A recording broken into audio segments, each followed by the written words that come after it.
Nakala sa bahay, Wagi. Good evening. Akin na yan. Para, Ayan. para Baka maiuwi ko yan. Oo nga. Hindi, teka lang naano yung boses ko eh.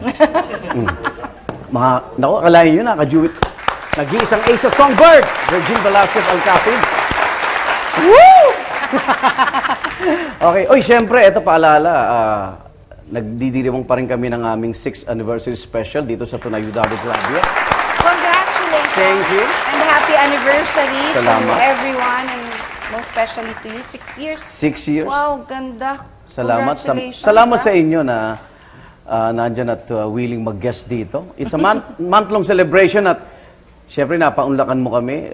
Last week si Primetime King, Ding Dong Dantes. Ngayon naman Asia Songbird. Ayan, kaya tuwan-tuwa kami rito sa Tunay with Arnold Glavio. Yung gap ng mga staff dito. Salamat.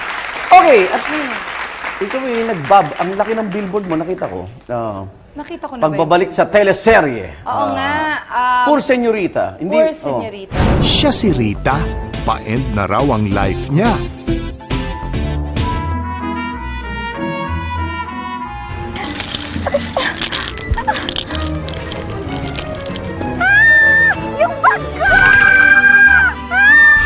Pero magsisimula pa lang ang bagong buhay na may mga bagong makakasama. Can Rita handle this? Kamusta likuran mo? Bumagsak ka sa bubungan. Nakita ko yan. Galing sa tulay yun Oo. Galing ng tulay yun yung bugsak ko na yun. After 5 years of resting, Oo nga. so finally now I'm back in prime time and working. Medyo naninibago ako ng konti kasi parang na-realize ko mahirap pala. Kasi nung bago ako mabuntis, bago ako magka-baby, parang you're a little bit younger then, so parang okay lang. Kaya. Walang naghihintay sa bahay. Oo, ngayon parang medyo balisa ako lagi. Parang hirap ako kasi nga parang lagi ko iniisip yung anak ko. But it's good. I'm getting used to it now. At ang story nito, Rag to riches, fantasy, ano ba, asahan? Riches to rags. Bali, mayaman siya, nag-umpisa, and then... Naghirap. So, yun yung...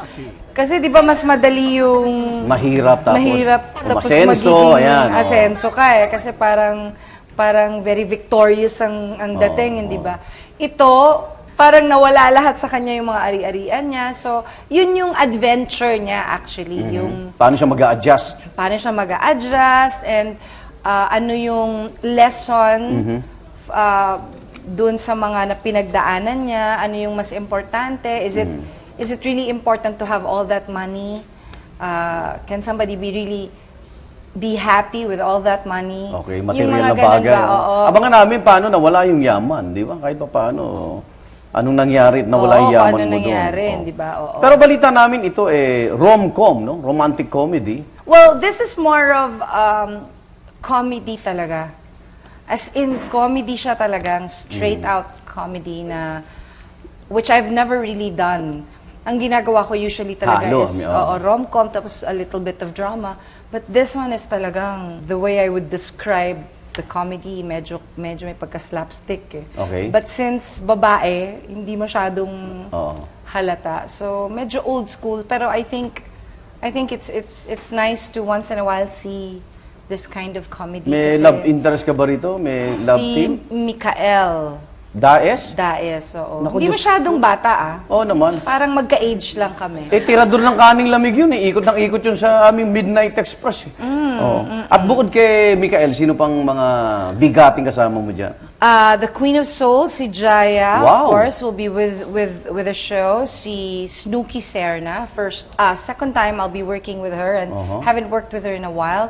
Ricky Davao will play Si Direk. as my father. Tapos si Julian Ward at marami pa iba. At kamusta silang katrabaho, Regine? Wonderful, actually. Kaya nga medyo it made it easier for me to get back to the groove, kumbaga. Kasi itong mga kasama ko sa show made it easier, a little bit easier for me naman.